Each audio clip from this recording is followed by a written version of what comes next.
right and who's wrong. Jesus might have did away with the law. Whose law did he do away with? He did away with Yah's law? And you want to serve that? I don't think so, man. That's just it. You know, and that's not arrogance, man. That's just truth. You know what I'm saying? Be real about it. You know, Yahoshua, Yah's salvation, salvation of Yah. It says in Acts chapter 4, verses 12, there's only one name under the heavens by which you can attain salvation. It ain't Jesus. Because we just read where Jesus came from. Jesus came from the Greek goddess of healing and several other deities. So Jesus is a hodgepodge of different gods, where Yahoshua is the son of the living mighty one, the son of the Most High Yah. That's just it. Verse 20. And King Nimrod reigned securely all of the days, and all the earth was under his control, and all of the earth was under one tongue and words of union. Verse 21. And all the princes of Nimrod and his great men took under counsel together, put Misraim, Cush, and Canaan with their families. Now think about this. Misraim, which is now known as Egypt. Think about how many gods the Egyptians have. The Canaanites, think about the gods that they worship. Baal. The Cushites, you know what I'm saying? Think about the gods that they worship. It's simple. It's right there, y'all. That's why when we went into these lands, Yah said, destroy all of them and their gods. Don't even mix with them. That's why when the children of Israel were exodusing out of Misraim, he said, hey, go in there, and Yah even smited all of those people, the ones that we couldn't handle. So why would you go back now, modern day Egyptologists? Why would you go back? Why would you run back to Misraim? You know what I'm saying? Modern day Christian, why would you run back to the Canaanites' god, Baal? Because that's who Lord God is. Lord is actually a derivative of Baal. Master. You see? All it takes is just a little bit of research, and you wanting to seek Yah in earnestness. And they said to each other, come, let us build for ourselves a city, and in it a strong tower, and at its top reaching heaven, and we will make ourselves famed. Again, that vanity. Let's go up to the heavens. Let's be like gods. Come on, y'all. Let's do it. Now it starts to get interesting. Now there's a motive behind the madness. Before it was just regular God worship. Now there's an actual motive to it. Now you see, man, let's go. Let's replace y'all. Let's make ourselves gods. Origin of the gods.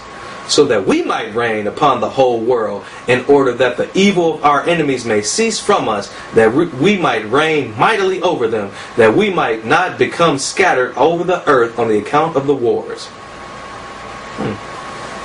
Verse 22. And they all went before the king, and they told the king these words. And the king agreed with them in this affair, and he did so. And all the families assembled, consisting of about 600,000 men, and they went to seek an extensive piece of ground to build the city and the tower, and they sought the whole earth, and they found none like one valley at the east of land of Shinar, about 2 days' walk, and they journeyed there, and they dwelt there. Verse 24. And they began to make bricks, and burn fires to build the city and the tower that they had imagined to complete. Verse 25. And the building of the tower was unto them a transgression and a sin. And they began to build it. And whilst they were building it against the Most High of heaven, they imagined in their hearts to war against him and to ascend into heaven. Ain't that something? Their arrogance and their wickedness has reached a certain, crescendo to now where they just want to go in and fight Yah outright. Ain't no more hiding it. Ain't no more, sugar-coating it, or nothing like that, candy coating it. Satan is telling them, let's go to heaven and let's make war with Yah. Let's do it. Come on, y'all. And they had help. And after we read this, we're going to find out who helped them. Verse 26. And all these people and all the families divided themselves into 3 parts. The first said, we will ascend into heaven and fight against him. The second said, we will ascend into heaven and place our own gods there and serve them. And the third part said, we shall ascend into heaven and smite him with bows and spears. And Yah knew all their works and all their evil thoughts. And he saw the city and the tower in which they were building. Now I'm going to stop right here real quick, and we're going to go back to Genesis chapter 2.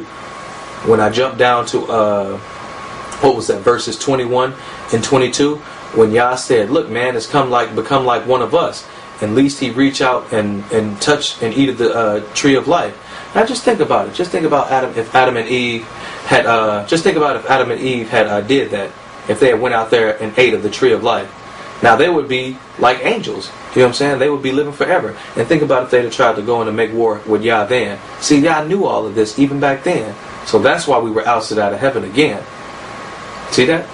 Now, verse 27. And they built themselves a great city, a very high strong tower on the account of its height. The mortar and bricks did not reach the builders in their ascent to it until those who went up had completed a full year. That's pretty tall.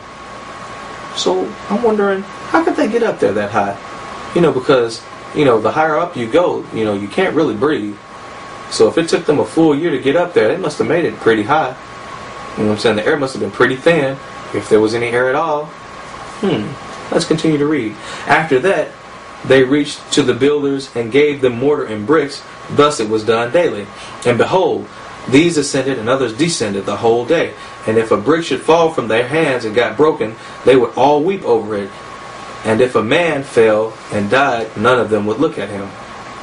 Verse 29.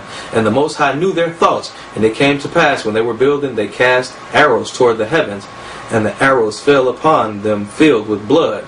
And they saw them and said to each other, surely we have slain all of those in heaven. See, y'all throw a curveball in there. Now, if they're shooting arrows, they're not shooting physical arrows up into the heavens. They must have had something. You know what I'm saying? They must have had some sort of technology to do this. We're going to keep on reading. We're going to explain that in these short videos of who exactly was helping them. Now, for this, verse 30. For this was from the Most High Yah in order to cause them to error, in order to destroy them from off the face of the ground. And they built the tower and the city, and they did this thing daily until many days and years had elapsed. And Yah said to 70 angels that stood foremost before him, to those who were near to him, saying, come, let us descend and confuse their tongues, that one man should not understand the language of his neighbor. And they did so unto them. Verse 33. And from that day following, they forgot each man his neighbor's tongue, and they could not understand to speak in one tongue. And when the builder took from the hands of his neighbor lime or stone, which he did not order, the builder would cast it away and throw it upon his neighbor, that he would die. And they did so many days, and they killed many of them in this manner. Verse 35. And the Most High Yah smote the 3 divisions that were there, and he punished them according to their works and designs. Those who said, we shall ascend into heaven and serve our gods, became like apes and elephants, wild animals. Those who said, we will smite the heaven with arrows, the Most High Yah killed them, one man through the hand of his neighbor. And the 3rd division of those who said, we shall ascend into heaven to fight against him, Yah scattered them throughout the earth. And those that were left amongst them, when they knew and understood the evil which was coming upon them, they forsook building, and they also became scattered upon the face of the whole earth. And they ceased building the city and the tower Therefore they had called the place Babel, or Babel. For the Most High Yah confounded the language of the whole earth. Behold, it was at the east of the land of Shinar. And as to the tower which the sons of men built, the earth opened its mouth and swallowed up 1/3 part thereof, and fire also descended from heaven and burned another 1/3, and the other 1/3 was left to this day.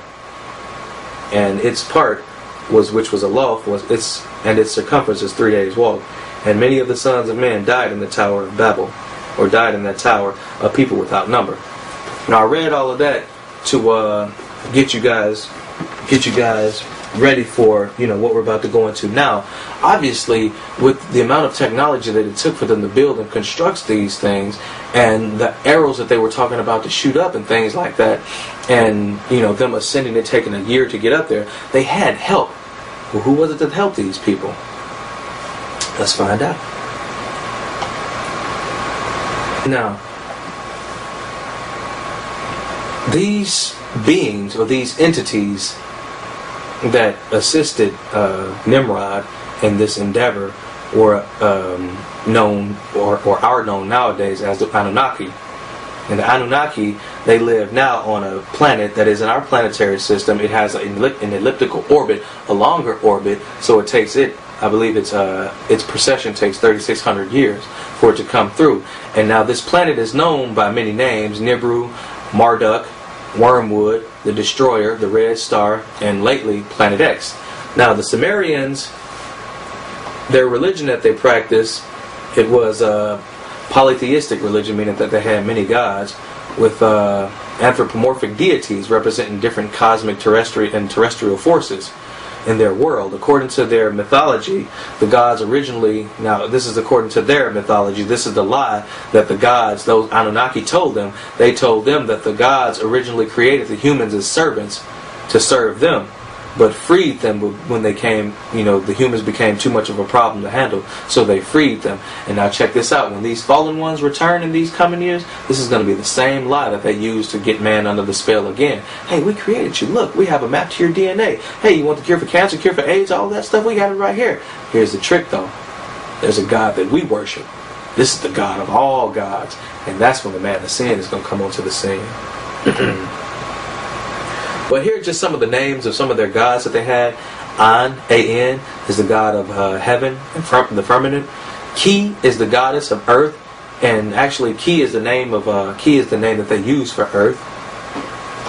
And let's see, Enlil, or E-N-L-I-L, is the god of air. Enki is the god of water, knowledge. Inanna, I-N-A-N-N-A, is a goddess of sexual love, female fertility. Nali, or Nili, N-I-N-L-I-L, the air goddess. And then they have a god of war, the god of sun. Basically, these gods are the same gods that the Babylonians have, which were the same gods that the Egyptians take, which are the same gods that the Greeks took, the same gods that the Romans took, the same gods, yada, yada, yada, all the way up to the modern day gods that we have here now. So brothers and sisters, this is basically the first part of this lesson in a nutshell. I wanted to be short because I wanted to show you a series of videos right now. This is a 3-part series that we're about to go into now. This is called, the title of these 3 videos right here is called The Sumerians and the Anunnaki. Again, we know that the Sumerians were the race that Nimrod belonged to. So this is the origin of this whole esoteric society, because with this, now you started hoarding information. You started keeping the information secret because you want to remain near and dear to these fallen ones. They require, your complete and total worship, so you have to swear an allegiance to them. So now we have the foundation or the founding of these secret societies, which comes after that. And we're going to go into greater depth in explaining that, the origin of the mystery school systems and the origins of the secret societies. That's going to come in part 2 of this. But for right now, this is the end of part 1. We're going to show you these short videos, and then after that, we'll take questions and answers. So that is the end of the lesson, brothers and sisters. Hey, I'd like to leave you in peace. So I greet you, I leave you in peace. I say shalom, shalom, Shabbat shalom to those watching on the Shabbat. And those of you who are watching on YouTube, I just say may Yah continue to guide you and increase your understanding. Our website is www.HebrewIsraelites.org. Please join, call, you know what I'm saying, give us a call. Come in and join us on some of our weekly chat rooms and things like that. And that's about it. So again, shalom, shalom. Good night, America. Good morning, world. We here about to witness something we ain't seen in a long time. A new revolution. Call me Simba, I'm the King Lion, reppin' the city Zion. Lost souls still crying. Every day I'm reminded how this world is two-sided. One is dark as hell, the other's well-lighted. And any mountain I'll climb it. Mount Rushmore in the worst climate. Cause I ain't scared of heights. And I ain't scared of war, boy. I ain't scared to fight. Like Phil Collins, I can hear it in the air at night. The voice calling, worse than a bill collector. But I can't reject the word from my protector. So I answer the calls and break down walls. You knock me down. And like a b-boy, I'll break my fall. It's Crush Groove of the new school. Crush Crews, what I must do. Treat them like lunch food, eat them up. My eyes is red, so you know my soul is heated up. It's a battle and I come to tear the evil up. It's over. Too quick. I'll fight until my job is done. I won't. I can't give up this fight for anyone. I'll go all out. Tonight into the morning sun. Sun, baby. Till the war is won. Till the war is